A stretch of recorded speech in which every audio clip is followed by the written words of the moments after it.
奥德利夫人的秘密。玛丽伊丽莎白·布雷登。第15章。警告。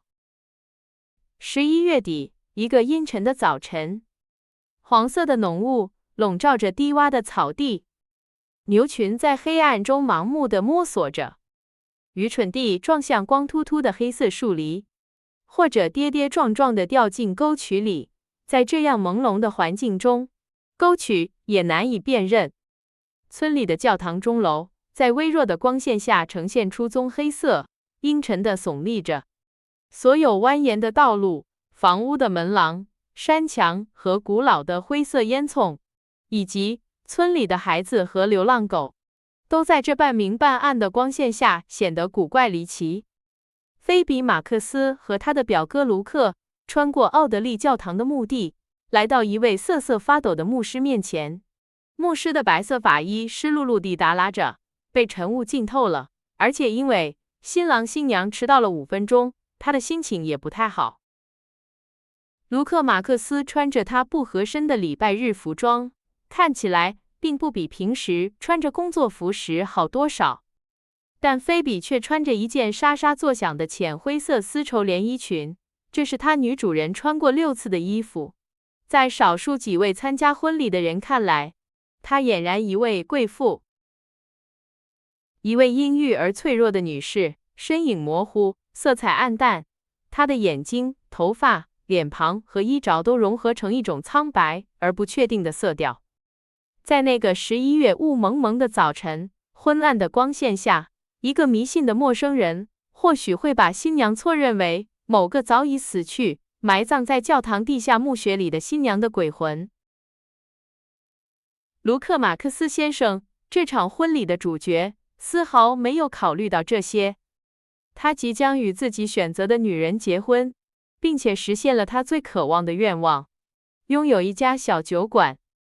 奥德利夫人提供了75英镑，用于购买这家小酒馆的商誉、固定设备以及啤酒和烈酒的存货。这家小酒馆坐落在一个名叫斯坦宁山的偏僻小村庄中心，几乎悬挂在山顶上。这地方算不上什么值得称道，它看起来有些破败，地势较高，饱受风雨侵袭，只有4、5棵光秃秃、无人照管的白杨树稀疏地保护着它。这些树长得太快，不够粗壮，因此显得有些凄凉。风不仅没有怜悯城堡客栈，反而变本加厉地施虐。是风鞭打并扭曲了附属建筑和马厩低矮的茅草屋顶，直到它们摇摇欲坠地向前倾斜，就像乡村流氓歪戴在额前的软帽。是风摇晃着狭窄窗框上的木质百叶窗，直到生锈的铰链松动断裂。是风摧毁了鸽子棚，并刮倒了那个曾经傲慢地指示风向的旧风向标。是风轻蔑地将每一小块木格栅、攀援植物、小阳台以及所有简陋的装饰物都撕裂吹散。是风在褪色的粉刷墙壁上留下了苔藓般的污渍。总之，是风将这摇摇欲坠的建筑群敲打、撕裂、摧残、席卷，然后带着毁灭的痕迹呼啸而去。灰心丧气的店主厌倦了与这个强大敌人进行漫长而激烈的斗争，于是风最终为所欲为，城堡客栈也渐渐破败不堪。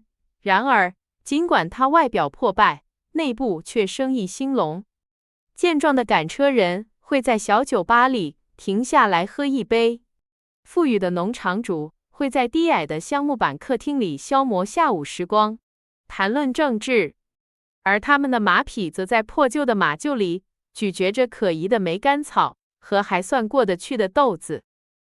有时，甚至连去奥德利打猎的人也会在城堡客栈停下来喝酒喂马。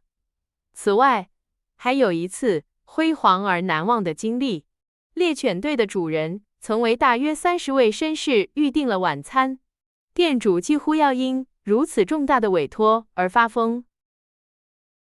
因此，对美毫无鉴赏力的卢克·马克思认为自己能成为斯坦宁山城堡客栈的老板，实在是幸运至极。一辆轻便马车在雾中等候，准备载着新婚夫妇前往他们的新家。一些从小就认识菲比的贫苦村民聚集在墓地周围，向他道别。他那双浅色的眼睛因流泪而更加苍白，眼圈也哭红了。新郎对这种感情流露感到不快。你哭哭啼啼的干什么，丫头？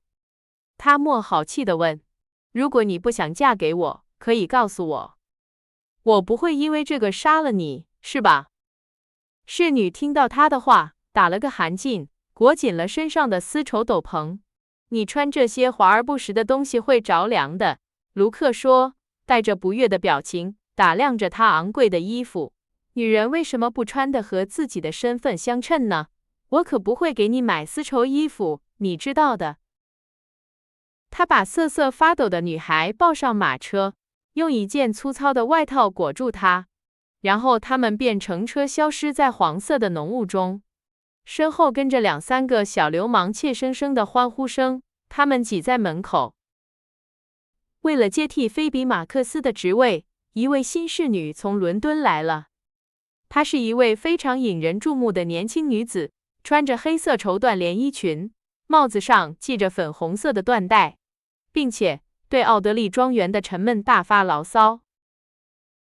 然而，圣诞节给这座古老而错综复杂的宅邸带来了客人。一位乡绅和他身材魁梧的妻子占据了挂毯房间。快乐的年轻姑娘们在长长的走廊里跑来跑去，年轻的男人们则倚在格子窗边，期盼着南风和多云的天空。古老宽敞的马厩里没有一个空位，花园里临时搭起了一个铁匠铺，威烈马丁马掌。猎犬持续不断的吠叫声使这个地方变得喧闹不堪。陌生的仆人们挤在阁楼里，在那些冬夜里，每一个隐藏在尖顶山墙下的小窗户，以及古雅老旧屋顶下的每一个老虎窗，都闪烁着各自的烛光，以至于一个不知情的陌生人，如果突然来到奥德利庄园，被这里的灯光、喧闹和嘈杂所迷惑，很可能会犯下年轻马洛那样的错误，把这座热情好客的宅邸误认为是一家古色古香的客栈。那种自从最后一辆油车和那些小马匹踏上最后一次忧郁的屠宰场之旅后，就已从地球上消失了的客栈。在众多访客中，罗伯特·奥德利先生也来到埃塞克斯郡参加狩猎季节。他的旅行箱里装着6本法国小说、1盒雪茄和3磅土耳其烟草。那些正直的乡绅们，他们在早餐时谈论着飞翔的荷兰人的母马驹和福尔蒂格的公马驹，谈论着横跨3个郡、长达7个小时的辉煌骑行，以及骑着疲惫的马匹在午夜时分跋涉45公里回家的经历。他们会嘴里塞满冷盘肉，匆匆离开丰盛的餐桌，去查看受损的马蹄或扭伤的马肩，或是刚从兽医那里回来的马驹。都认为罗伯特·奥德利先生，这位慢条斯理的吃着果酱吐司的人，完全不值得一提。这位年轻的律师带来了几条狗，当地的贵族，他会花50英镑买一条指示犬，并且愿意长途跋涉350公里去看一群指示猎犬，然后再决定是否购买。公开嘲笑这2条杂种狗。其中一条是在横平法院巷和半个霍尔本区一直跟着罗伯特·奥德利的，而他的同伴则是律师从一个虐待他的小贩手中强行救下的。此外，由于罗伯特坚持要把这2只可怜的动物养在客厅的扶手以下，这让奥德利夫人深感不快。我们知道，他讨厌所有种类的狗。奥德利庄园的客人们都把从男爵的侄子看作某种无害的疯子。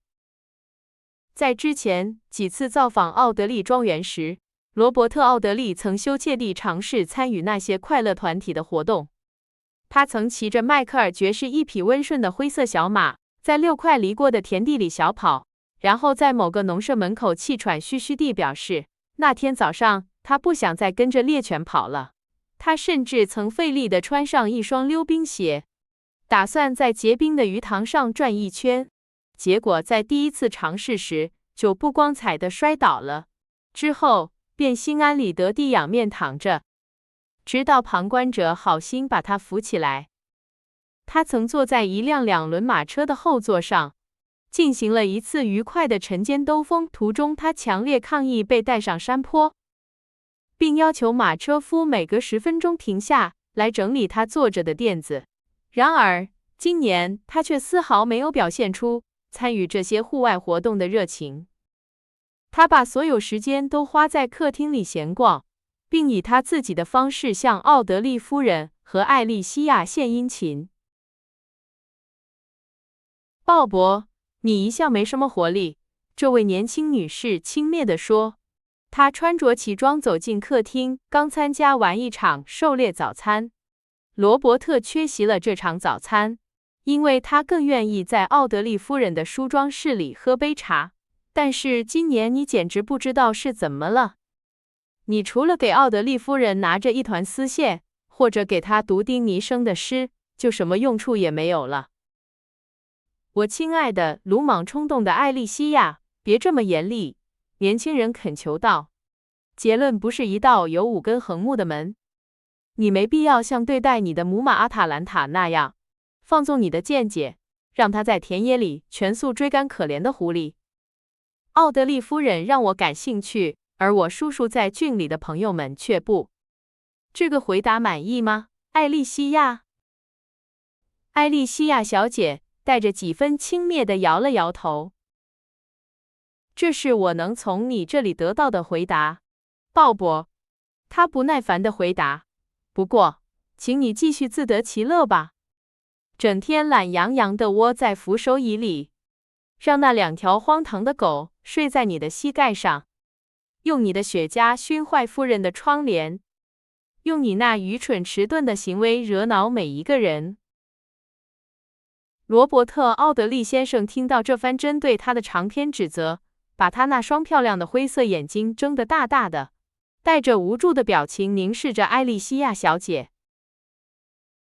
这位年轻的女士在房间里踱来踱去，用马鞭抽打着自己的裙子。她的眼睛里闪烁着怒火，略带黝黑的脸颊泛起一阵绯红。这位年轻的律师清楚地知道，这些迹象表明他的表妹已经怒不可遏了。是的，开始住，他重复道，你那愚蠢迟钝的行为，罗伯特，尽管你假装和蔼可亲，但你骨子里充满了自负和傲慢。你瞧不起我们的娱乐活动，你扬起眉毛，耸耸肩膀，懒洋洋地窝在扶手椅里，对我们和我们的乐趣不屑一顾。你是个自私、麻木不仁的享乐主义者。艾莉西亚，看在老天的份上。晨报从他手中滑落，他毫无反抗地凝视着攻击他的人。是的，罗伯特·奥德利，你是个自私的人。你把饿得半死的狗带回家，因为你喜欢饿得半死的狗。你弯下腰去抚摸任何一条流浪狗的头，因为你喜欢流浪狗。你看到小孩子就给他们办便士，因为你喜欢这样做。但是，当哈里托尔斯爵士讲一个愚蠢的故事时，你会把眉毛扬起1米高，用你那懒洋洋的傲慢，让那个可怜的人感到不自在。至于你的和蔼可亲，你会让一个男人打你，然后感谢他打了你，而不是费心去还击。但你不会为了帮助你最好的朋友而绕道500米。哈利爵士比你好20倍，因为他确实写信问我的母马阿塔兰塔的扭伤是否痊愈了。他不会拼写，也不会把眉毛扬到发际线，但他会为他所爱的女人赴汤蹈火，而你……就在这时，当罗伯特准备好承受表妹的打击，而表妹似乎正要发起最猛烈的攻击时，这位年轻的女士失去了控制，哭了起来。罗伯特从扶手椅上跳了起来，惊扰了躺在地毯上的狗。艾莉西亚，亲爱的，你怎么了？是我帽子上的羽毛戳到眼睛了。他表妹抽泣着说。还没等罗伯特弄清楚这个说法是否属实，艾莉西亚就匆匆离开了房间。奥德利先生正准备跟着他，却听到他在院子里的声音，夹杂在马蹄声和客人、猎犬、马夫的喧闹声中。哈里托尔斯爵士，当地最时髦的年轻人，刚刚扶着他纤巧的脚，让他稳稳地坐上了马鞍。天哪！罗伯特惊呼道，目送着那群欢快的骑手消失在拱门下。这到底是怎么回事？他骑马的姿态多么优美，多么漂亮的体型，多么娇嫩、自然、黝黑红润的脸庞。但是，无缘无故地就这样扑向一个男人，这就是允许一个年轻女子参加猎犬狩猎的结果。他学会了把生活中的一切都看作是树干或下沉的栅栏。他像穿越田野一样穿越世界，勇往直前，碾压一切。如果我在无花果树庭院教育他，他本可以多么令人愉快啊！如果我将来结婚生女，这是一个我希望上帝能避免的遥远可能性。他们将在植草楼接受教育，只在圣殿花园锻炼身体，并且在他们成年之前绝不踏出那些大门。届时，我将直接带他们穿过舰队街，来到圣邓斯坦教堂，把他们交给他们的丈夫。罗伯特·奥德利先生就这样愉快地打发着时间，直到奥德利夫人再次走进客厅。她穿着优雅的晨礼服，清新亮丽，金色的卷发因刚用香水洗过而闪闪发光。手中拿着天鹅绒封面的速写本，他把一个小画架放在窗边的桌子上，坐在画架前，开始在调色板上调配颜色。罗伯特眯着眼睛看着他。奥德利夫人，您确定我的雪茄没有打扰到您吗？哦，不，请别在意，我习惯了烟草味。道森先生，那位医生，以前住在他家的时候，每晚都抽烟。道森是个好人，是吧？罗伯特漫不经心地问。奥德利夫人对他报以他那过分热情的微笑之一。最好的人，他说，他每年付给我25英镑，想想看，每季度是6英镑5先令。我清楚地记得收到钱的情景。6枚肮脏的旧金币，还有一小堆脏兮兮的银币，都是直接从诊所的钱箱里拿出来的。我当时多么高兴啊！而现在想到这里，我就忍不住想笑。我用的颜料在温莎牛顿买都要1基尼1支，胭脂红和群青要30先令。前几天我把一件丝绸连衣裙送给了道森夫人，那个可怜的女人亲吻了我。医生则把包裹藏在外套底下带回了家。奥德利夫人想到这里，毫不掩饰地笑了起来。她用着一种奇特的混合颜料，她正在临摹一幅水彩画的草图，画的是一个过于英俊的意大利农民，背景与特纳的画作惊人地相似。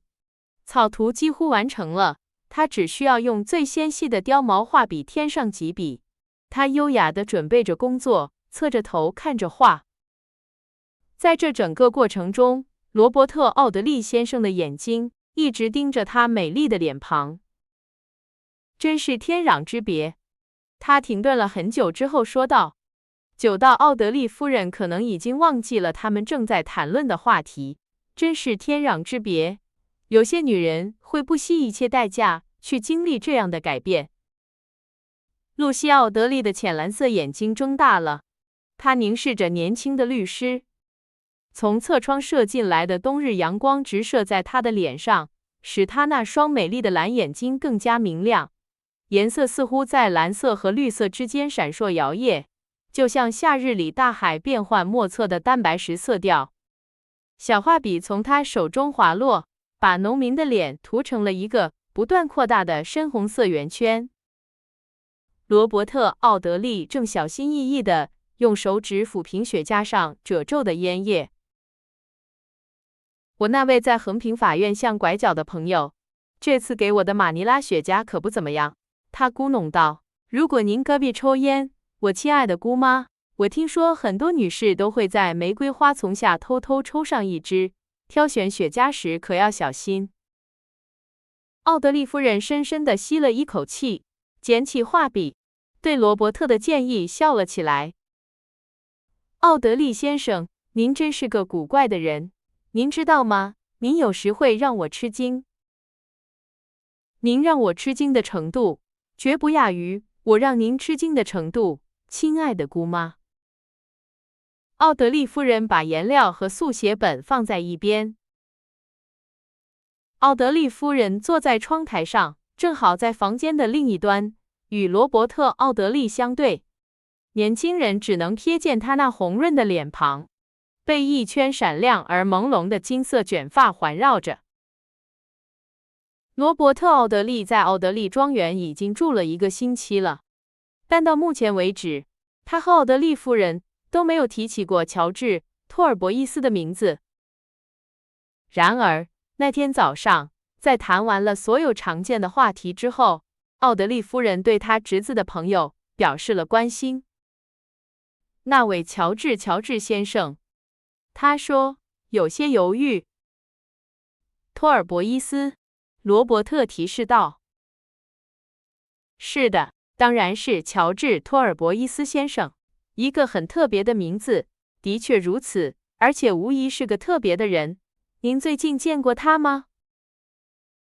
自从9月7日，也就是他把我丢在村外草地上睡着的那天起，我就再也没见过他了。